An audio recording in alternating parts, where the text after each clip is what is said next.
Welcome back. This is episode 2. Today is demolition day. We are going to be tearing the whole front end of this apart.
If you're unfamiliar with this project, please go watch episode 1. We talk about this whole thing, the plan, the process. I'll put a link to that video up here. Go check it out. First things first, we'll get the tires off this thing, we'll get it jacked up, we'll start pulling this bumper off, and then we'll start doing the suspension.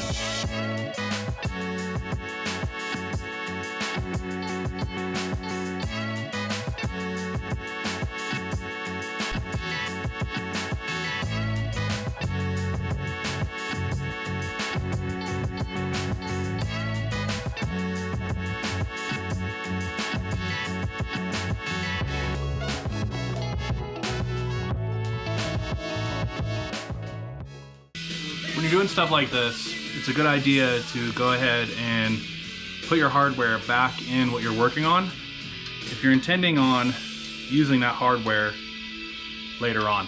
Then you won't lose it.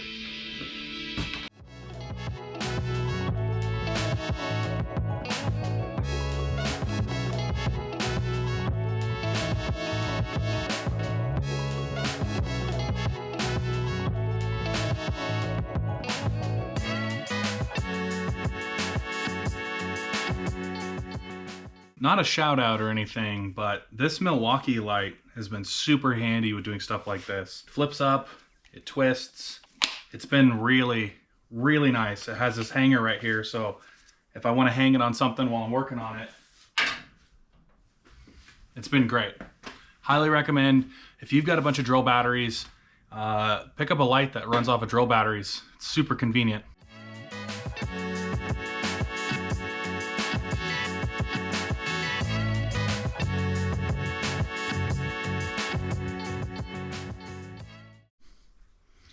Okay, now you can see what we're working with. All this stuff is coming out.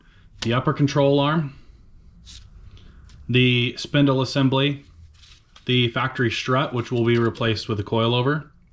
And then some new parts are gonna go in. This is gonna get cleaned up. And it'll look a little different in here. These brakes are a little roached. These rotors are kind of rusty and terrible looking, and this caliper is kind of the same, rusty and kind of terrible looking. Pads seem to be about 50%, so maybe we'll do those too.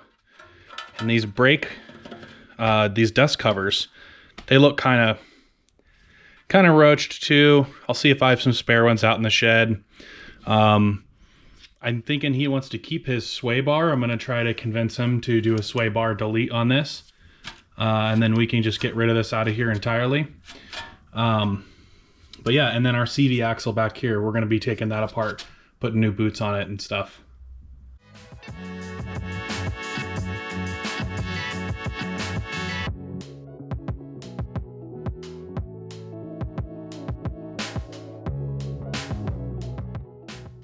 Sometimes these brake lines on the back of the caliper can be really hard to get off or even strip. It's really common. So if you're going to be doing something like this and you're going to be removing this brake line from the caliper, just be aware that it's a pretty high probability you're going to have to replace this. Even with heat and penetrating fluid, like these calipers get hot, and then this line gets kind of rust welded in. It's a good idea to have one on hand if you're going to take one of these out.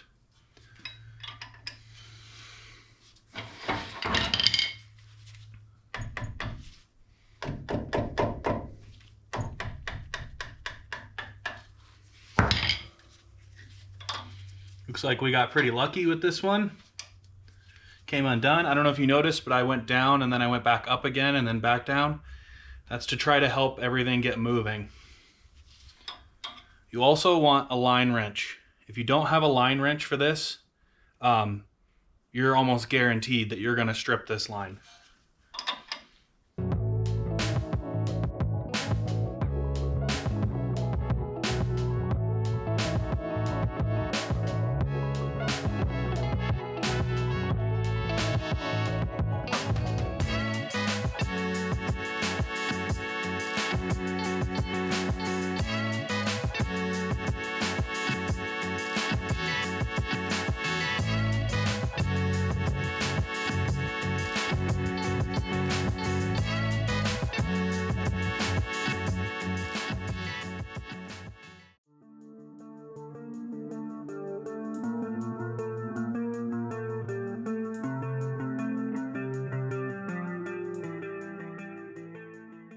Well, I don't know if you could tell in the time lapse there, but this this ABS sensor was a real pain to get out of there. It really illustrates the point that rust just makes everything more difficult.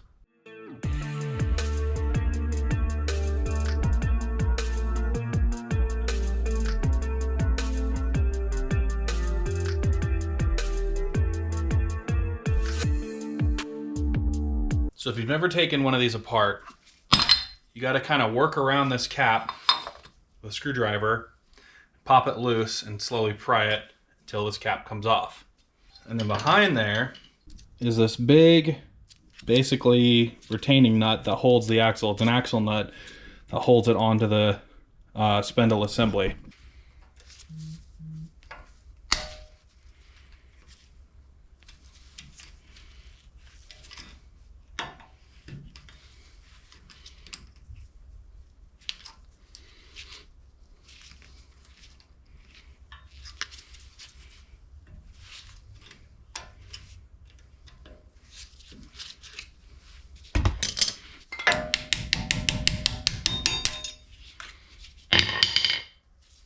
Cotter pin, then the keeper, which will keep the keeper.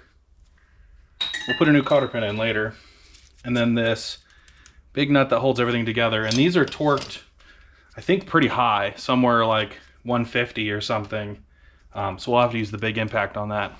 By the way, an 1 3/8 socket fits this perfectly.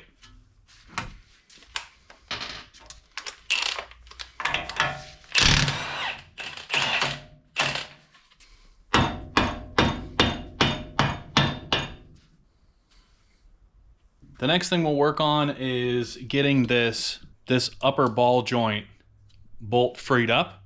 We're not going to take it out yet. We're just going to get it freed up so that way when we're ready to take it out, it's ready to go. We'll get these upper strut nuts loosened up as well. We'll get the lower strut bolt, and we'll get the lower ball joint bolts all loosened up, and then we can start pulling stuff out. If you ever get cotter pins like this that absolutely will not come out, they're rusted in, you can take them, as long as you're not planning on using this ball joint. If you're planning on using this ball joint, you really got to get that cotter pin out, but chances are if it's rusted in this bad, you're probably replacing the ball joint anyways. So I'm going to show you kind of an easy way of getting that cotter pin out. Break off the side, the long side. Try to break it off as flush to the nut as possible. Once that's broken off and out of the way, take your socket, 3/4, get it lined up. Go ahead and hammer your socket into place. It'll come off later, don't worry. And essentially, all you're gonna do is spin the castle nut, and it's going to shear off that cotter pin. That's why if you're doing this, you're probably not reusing that ball joint.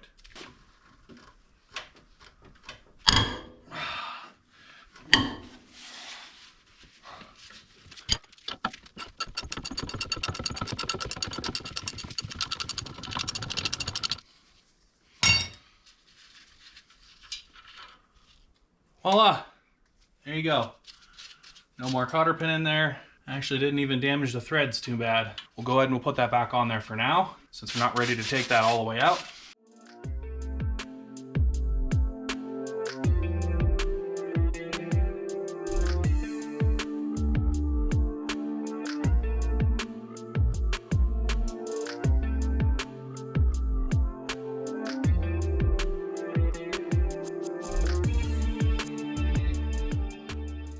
Well, as I was trying to loosen the back bolt and take the back bolt out, it has decided to start spinning with the nut, which is great. It's probably the worst one on all three of them to have the bolt spin with the nut. So we're gonna have to get creative in trying to get this guy out. I'm gonna try a Sawzall first, see if I can Sawzall through that bolt. And then if that doesn't work, or I don't have enough room, then I'm gonna have to probably get a hacksaw blade in there. Well, I am in fact out of Sawzall blades. Did not know that. So looks like I get to hand saw it with a hacksaw blade.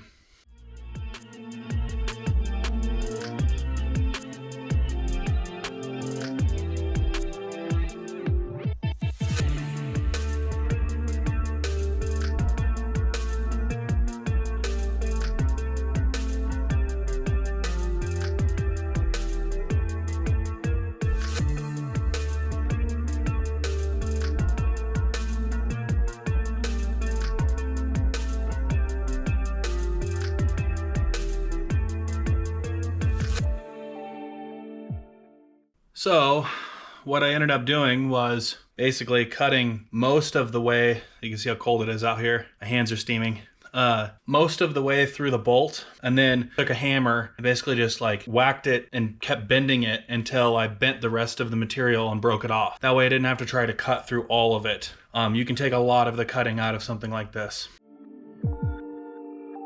I went ahead and got that out of the way, and now we're going to get this ball joint out of here.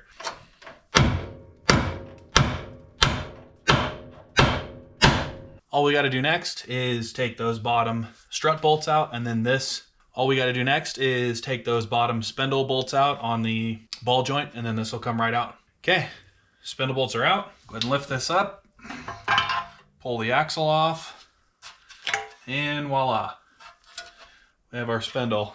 We'll go ahead and we'll start taking off the upper control arm here. It's a big long bolt that goes all the way through. Luckily that went really well. I was actually expecting to have to cut that bolt out, so it's actually great news. Now that bolt probably won't slide past the body right here. Oftentimes what you have to do is pull that body back a little bit, so that's exactly what we're gonna do. Take our pry bar, we're just gonna pull the body back just a little bit. Like a ½ inch. That should give us just a little bit of room to slide that bolt out.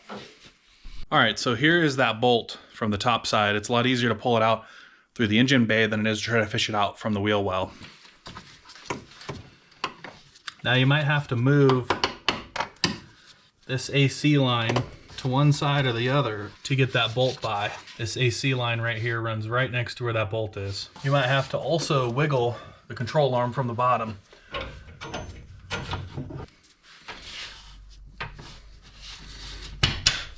That washer keeps moving up. Every time it moves up, it stops the bolt. But we are pretty much there. We're gonna hold on to that bolt for now. He's got some new bolts, I believe. We'll probably use the new bolts with the new control arms because why not, you know? But that bolt was in great shape, which gives me hope for the other side that it'll be just as good too.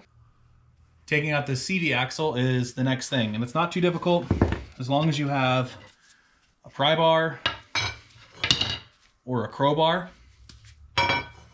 They usually just pop right out. What we're gonna do is just find a spot. There's these flats in the CV that you can't really see. There's these little notches. We're gonna find a spot for this crowbar to set in, and then we'll just push against that, rotate it, push against the other side until it pops out. You wanna catch pan underneath here because the front differential has gear oil in it and it will start pouring out once that CV pops out.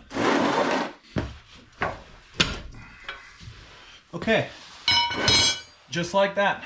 Popped right out. Go ahead and we'll finish popping this the rest of the way.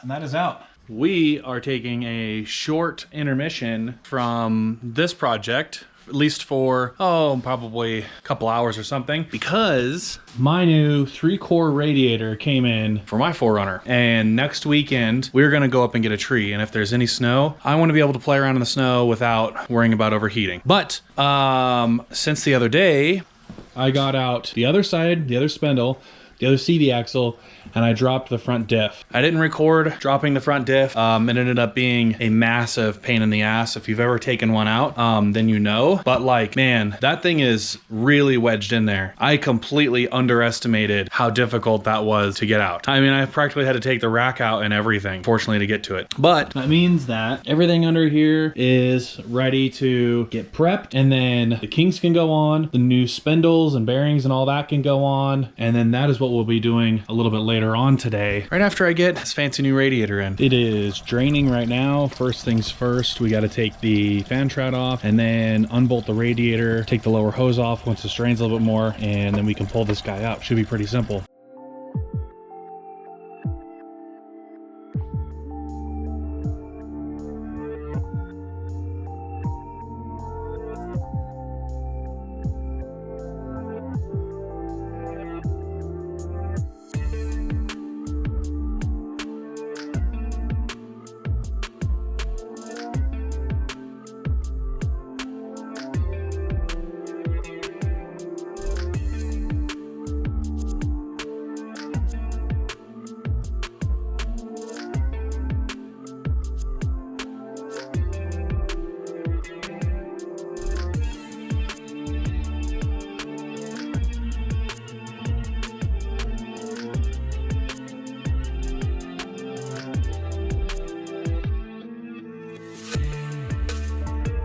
All right, so this Champion radiator fit freaking perfect. I mean, it's the best fitting radiator I've had yet. And unfortunately, because of where my steering box is from the straight axle on this, one of the tabs hits. So we're gonna grind as much of that tab off as we can, and then hopefully it just drops right in. Tab that I'm talking about, right down here on this corner. Basically, when this drops in, my steering box hits this tab. So we'll shave it off, and then should be good to go from there.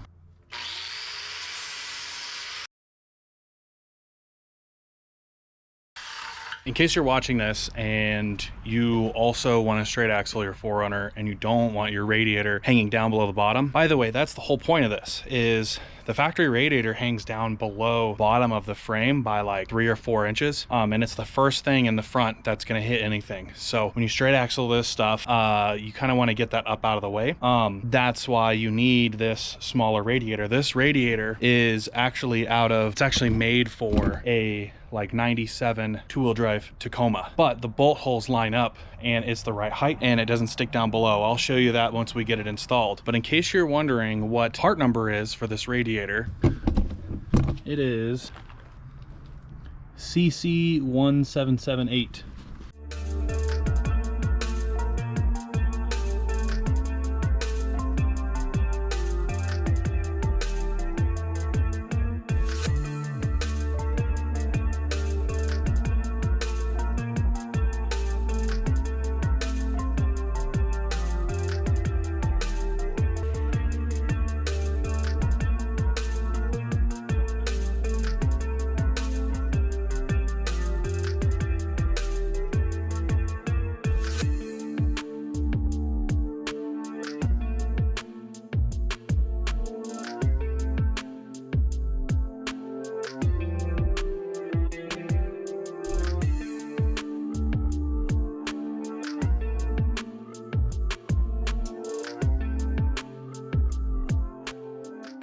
Okay, so I thought this might happen. Essentially, since the lower outlet is in a different place than it was before, that means we need a different radiator hose. Bought all these hoses, hopefully one of them fits. The one that's on there probably make work, but it's a little long in the tooth and I would like to replace it. Show you what I'm looking at. This radiator hose is kinked in the middle because of the angle it has to come down at. We need a slightly different one. That one looks pretty close. That one looks kind of close. This one, not even remotely close. Maybe we'll save this one for an upper hose or something, I don't know. But yeah, that's what we'll be working on next.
All right, lower hose is in. You can really see just how flush this is with the bottom of the frame rail. Here's my cross member. This is the AC condenser and then the radiator. They're pretty flush. That's basically the bottom of the frame right here. So at some point, I'm gonna make a plate that goes from here to here on this cross member and comes back, and it's gonna cover all of this. That way, when I get a rock up underneath here, I don't stab a hole on the bottom of this or my AC condenser. So far, I don't know if you can see that, it hasn't really gone above 195.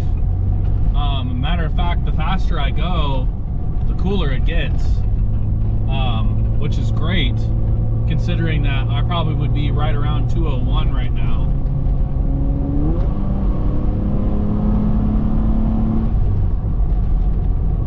So far, so good. I'll be curious to see how it does going over the pass. If I get in some snow and we get some higher RPMs and stuff, I'll be curious to see how well this thing cools. I'm really excited for this, actually. All right, well, that is going to do it for us today. If you want to keep seeing progress on this, stay tuned. More episodes are coming. Thank you for watching. Hit that like and subscribe. I'll see you in the next one.